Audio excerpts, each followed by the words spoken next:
Hello, the RM Reviews Horrible Bosses starring Jason Bateman, Charlie Day and Jason Sudeikis, a comedy film which has been released, not the same day as Harry Potter, but the week after.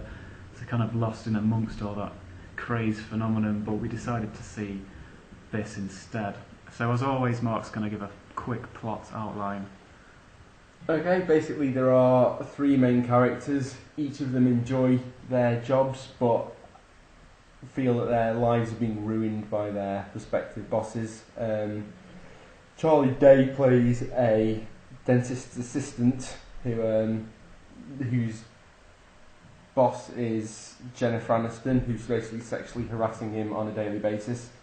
Jason Bateman's boss is Kevin Spacey, who's a complete and utter bastard and has been promising a promotion which he doesn't follow through with.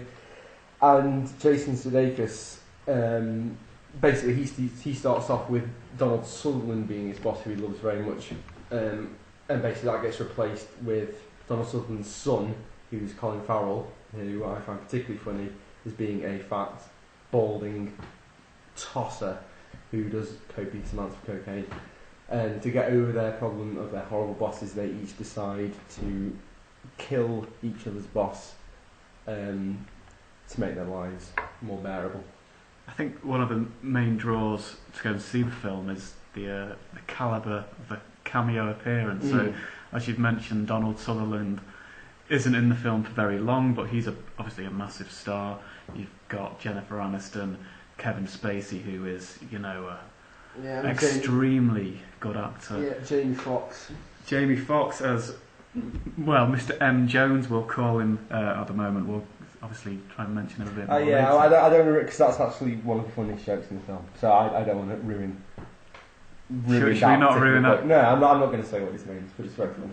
We'll just say Mr. M. Well, Jones. We'll call him by Dean, because he's technically his character's Dean Jones. Oh, no, actually, that's kind of going off on a tangent. I was trying to think to myself after the film which bit made me laugh the most, because I remember laughing out loud to one particular thing, and I think it was Mr. M. Jones coming up with how he got his name. That's perhaps one of the funniest bits of the film. Does the beginning of the film capture your attention and interest? Well, I mean, it does, but with this, I kind of knew what I was getting. I was interested from when I saw the trailer. I mean, it starts off with each of them basically showing a reason why they hate their bosses. Particularly funny was perhaps the Colin Farrell line. Can you remember that? It top was. Of your head? It was. We need to cut the fat. What do you mean by cut the fat? I mean, I want you to fire all the fat people. Start with that tubby one over there. But Marge, but she's pregnant. Oh, is she? Congratulations. What about the one over there in a wheelchair? No, Professor Xavier, he calls it. He creeps me out. Has Colin Farrell done comedy before? Because I've not come across him in a funny role. He seemed to be quite natural at it. He was. I mean, I can't immediately think of anything that he's played comedy. I mean, he doesn't always do serious. I mean, SWAT wasn't a particularly serious film, but it had a sort of an underlying action feel to it. It did. I mean, I can't immediately. I'm sure he has done some comedy films, but then it's like Tom Cruise in.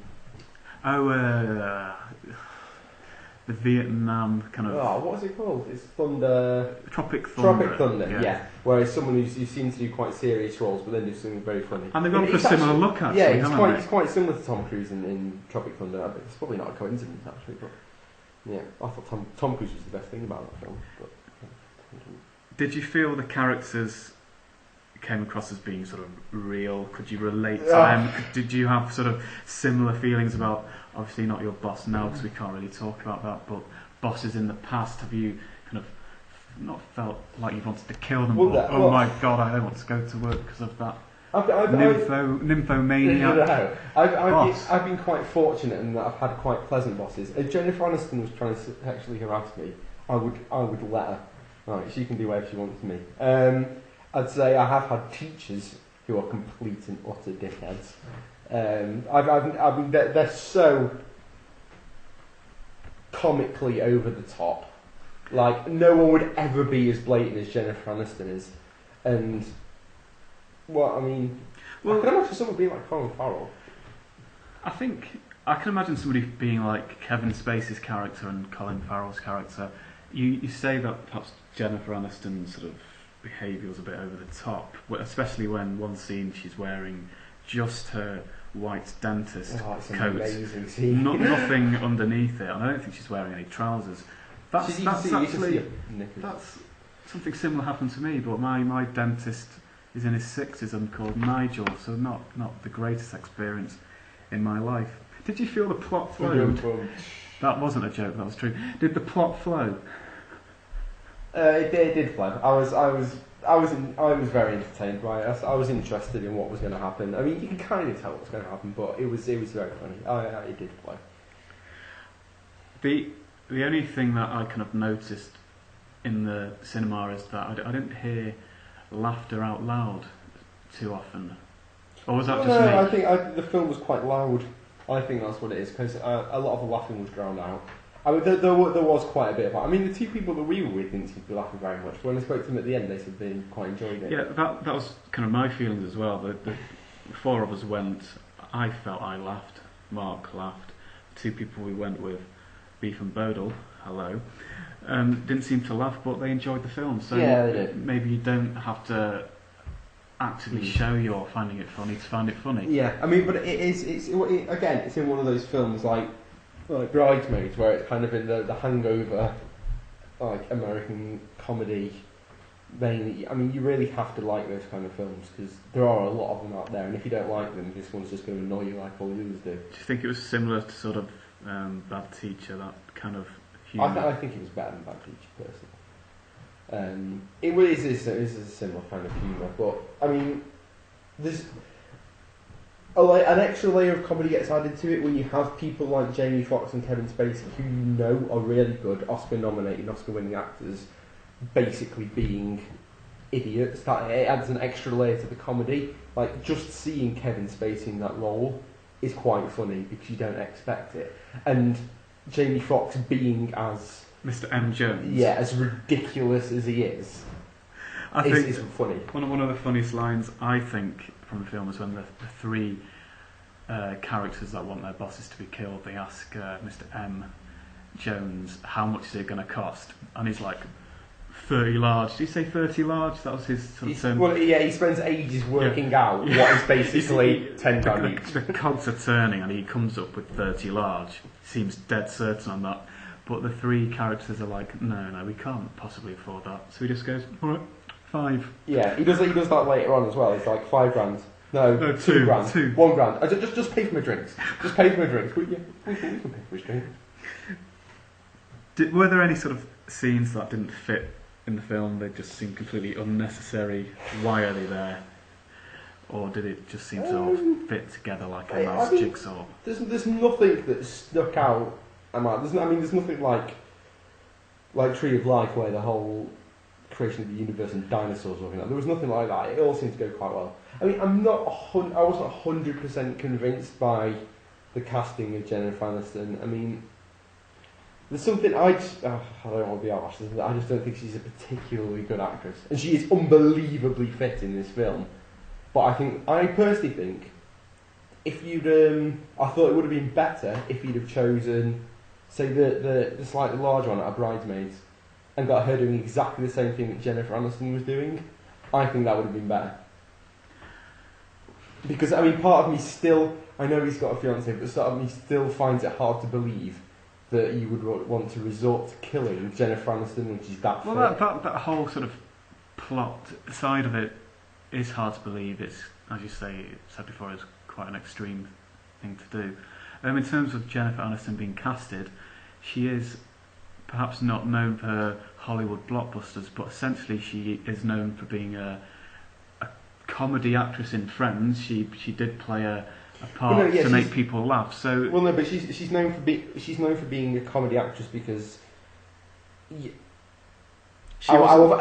acting roles it's easier to do a comedy role than it is to do a great Shakespearean performance, and she is very attractive. And I think it would have been better if they went with someone who was like, I'm not saying that the large one out of Bridesmaids is horrible, but I think someone who was particularly unattractive would have worked better.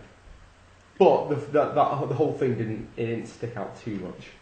Yeah, I kind of agree. It would have been funnier because if Jennifer Aniston is kind of sexually, what's the word? Harassing. Thank you. You don't find it funny. You think, oh, this would be fantastic.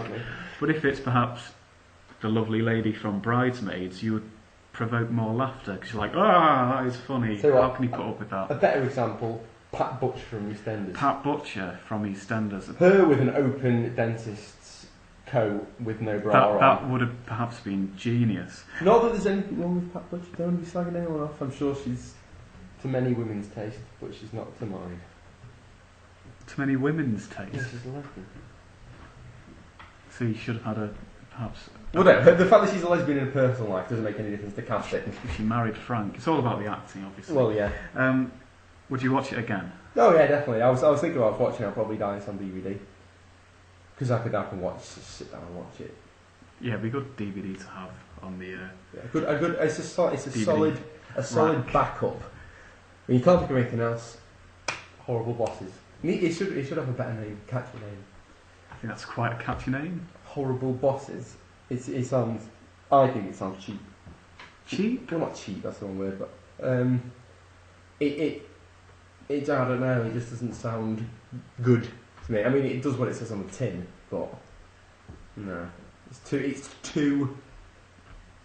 I can't think of the word. I think it's a perfectly acceptable name for a film. Scores out of 10. Remember, you can go halves. We seem to forget that. I would give it 7 out of 10. 7 out of 10? That's a good rating. I would give it 7 out of 10. Also, IMDb gives it, is it 7.7? 7.6. So 7.6. So it's regarded as being a good film. So, it is. I'm quite surprised at how well it's got on IMDb, because I mean critics haven't really liked it. But then, like I said, with Tree of Life, this is the kind of film that critics slag off, and then Tree of Life is the kind of film they really, really like, because one requires no thought and one requires lots of thought, and that's why I never trust what critics say. Always form your own opinion. Even if something's got really bad reviews, I think you should watch it yourself and find what you like. Agreed. And if you have a boss who is either a psycho, man-eater or tool, see this film, you might be able to relate to it. If Don't not, kill them though. No, don't kill them. If you don't have a psycho, man-eater tool of a boss, see it anyway, because it's got good reviews and we like it. Yeah, we did like it. It's easy. Thank you very much, guys, and we will see you shortly.